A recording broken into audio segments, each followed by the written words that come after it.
What's going on, everybody? I just wanted to give you a quick update for the 36 people that follow me and care on the maintenance phase. We are coming to the end of the maintenance phase. I did a 14-week push the weight up to about 235, which was where I wanted to cap everything. I'm never somebody that goes off of weight.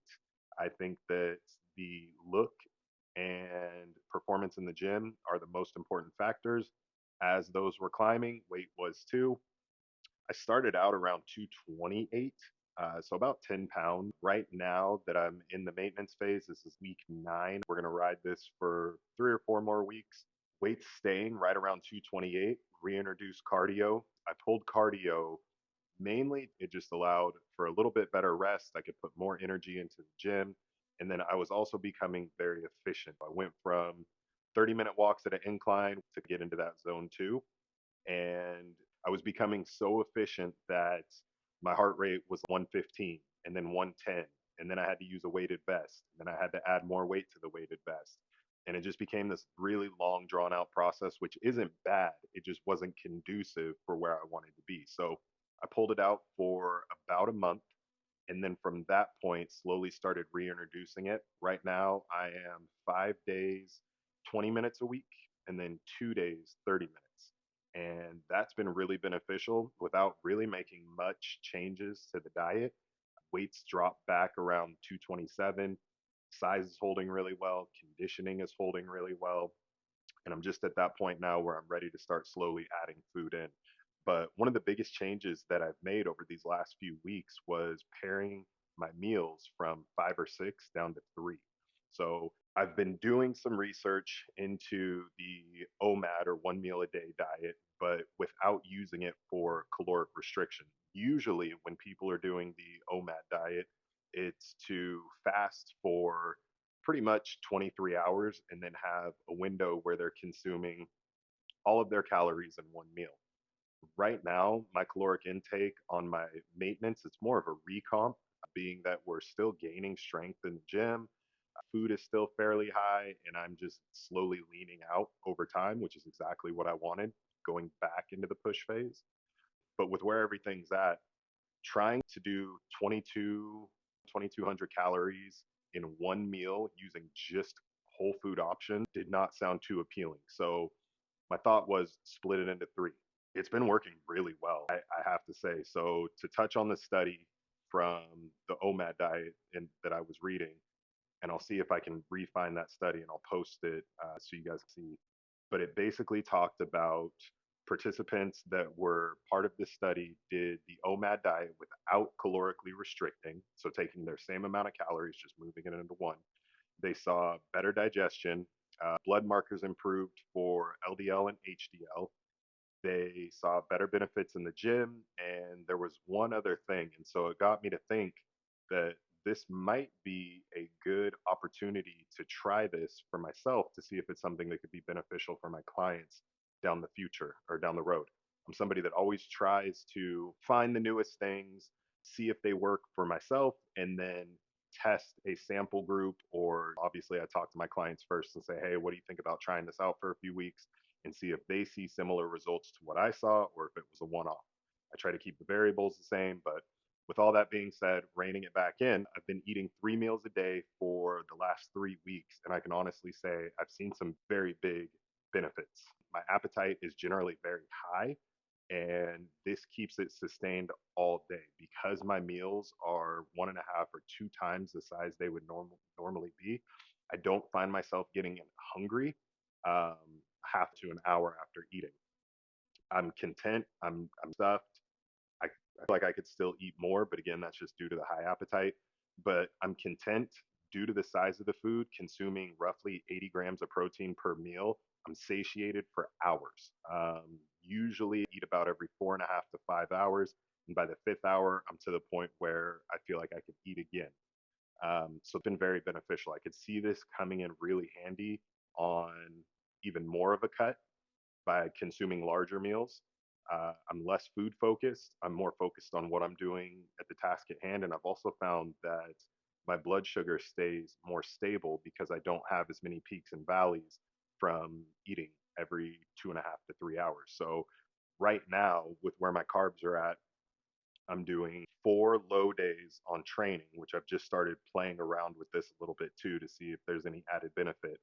But I'm doing low days on training days, one medium day throughout the middle of the week to kind of keep glycogen, and then one high carb day on Sunday where I'm tripling or uh, doubling the amount of carbs that I'm taking in from my medium day. So low days are about 150 grams of carbs. I do 50 in meal two and 50 in meal, or excuse me, 75 in meal two, 75 in meal three. And then the medium day is 250. So 150, 175, 250. And then on the high days, it's 350, 400. The crazy thing, the high days, and it's really not crazy, it's science. I pull my protein back a little bit, and in doing so, protein being less, more satiating, digesting, but having higher, because I do find that spacing those meals out 4.5, 5 hours, by about the fourth hour, hunger starts to kick in. By the fifth hour, I need to eat. But I don't find my blood sugar dropping. I feel like I do have better energy. So this 3 meal thing might be the way to go. Like I said, I'm only 3 weeks in, but right now it's been pretty promising. I don't plan on checking blood markers. I'm not really doing it for the LDL or HDL. My panels are really good right now. I get blood work done probably every 4 months, 3 to 4 months, so quarterly. Which, if you're not doing, make sure you do it, especially if you're bodybuilding. If it's training, if you're a marathon runner, anything like that, make sure you're getting your blood work done. So, with that being said, right now everything is looking promising. I plan on staying with the 3 meals. I thought about paring down to two, but I don't know if consuming 110 grams of protein and 110 grams of carbs and about 30 to 40 grams of fat per meal would feel too good. And the biggest name of the game for me is digestion and then the consistent blood sugar. And I don't have any problems with blood glucose. My numbers are always pretty spot on. I hover right around 2 hours postprandial. I'm up a little, or excuse me, I'm almost right back down to 90 every time. I did find that with this, even with the larger meals, about 2 hours postprandial, I'm still right back to the mid 90s, low 100s, which for me is about my average. So I'll keep you guys posted. If you have any questions, throw them in the comments. It's something that I do plan on diving in a little bit more on once I have some more information and results and data that I can pull from. But I can honestly say, going 3 weeks in on just 3 meals a day, same amount of calories, just splitting the food from 5 to 6 meals into three, it's been very promising. Better energy, sleep's been about the same, performance in the gym has been the same. But just I've noticed better day to day activity in terms of and those sorts of, so it seems really good. Outside of that, everything else has been pretty normal. Training hard. I just started a new split. It's based off Neil Yoda Hill's Y3T principles. So it's a 3 week mesocycle, week one, and something I've kind of already been doing. I've been doing a little bit more research on his particular programming. I'm coming from, usually I'll do bouts where it's similar to DC training. So lower reps, lower total volume, very high. And then I'll run that for a few weeks. And then I'll go into more of an FST style training where it's moderate, high intensity, more reps. And the benefit here is you're training two different types of muscle fibers. With the lower rep, higher intensity, you're training the slow twitch muscle fibers, which are going to, and then with the FST, you're training more of those fast twitch. But by kind of switching between, you're able to train both. Now, the downside is that as you're progressing, you don't really want to switch from one to another, in my opinion. If you're progressing well, I'm a firm believer, don't change anything. So I don't usually have timelines in which I'll switch from the lower volume to higher volume. I'll just kind of wait until I start plateauing and then I'll make that switch. And it's usually about every 4 to 6 months. It just kind of depends. But with the Y3T principle, and I've made it my own, the way that it operates, it's a 3 week cycle. So week one is lower volume, higher weight. You're in the 6 to 8 rep range, primarily compound movements. Week two, you're kind of moderate, training both types of muscle fibers. It's 10 to 12 or 12 to 15. You're in that moderate weight, moderate rep. And then week three, and I've posted some of these, you guys may have seen them on my Instagram.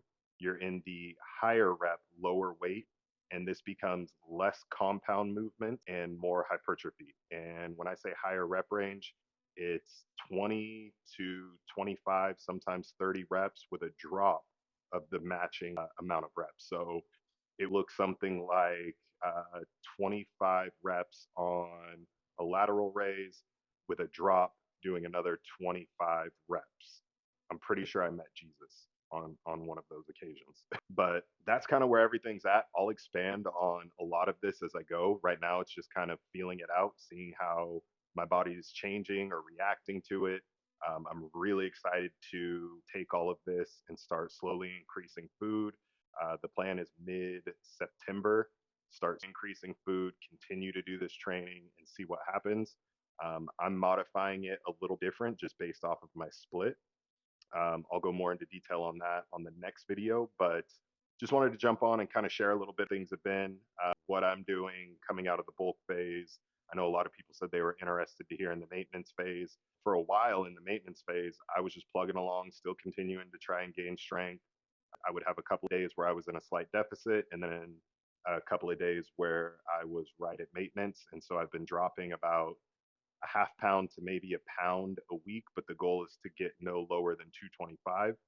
And then once we start adding food back in, or once I start adding food back in, the goal is to kind of hover around the same weight and just let the training do the work. This training being really a full week in now is far more intense overall. It has a much higher demand on the CNS, on the ATP, on the body in general. So I have a very, very good feeling that this with cardio, as I slowly add food, I will see very little to any change in weight, but body composition and strength should continue to improve. So that's what I'm looking for.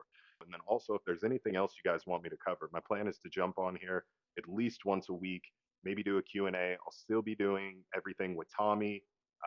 He's just got some life. He's got some stuff going on to where we had to change the days for the podcast with kids sports and everything I have going on. We're just trying to get everything to line up, which it will. But I wanted to make sure that I'm still jumping on, sharing information, kind of sharing where I'm at with you guys, and then also answering any questions that you might have. Again, I plan on doing a weekly series where I'll be covering sleep, I'll be covering nutrition, I'll be covering different aspects within nutrition, hydration, just all of those things to try and give you guys as much information so that you can be your best in and out of the gym as well. So if there's any topics that you guys would like to see me cover or you want to hear Tommy and I go over, definitely let me know. I appreciate you guys watching the channel and supporting. There's going to be more cookie reviews too, but I'm moving that over to a separate channel with the boys so that this will stay primarily, well, all fitness, and then the cookie stuff will be separate. But that's about it for now. I'll come back in a couple of weeks when I have more data to give you guys for the current situation of everything and where it's being taken.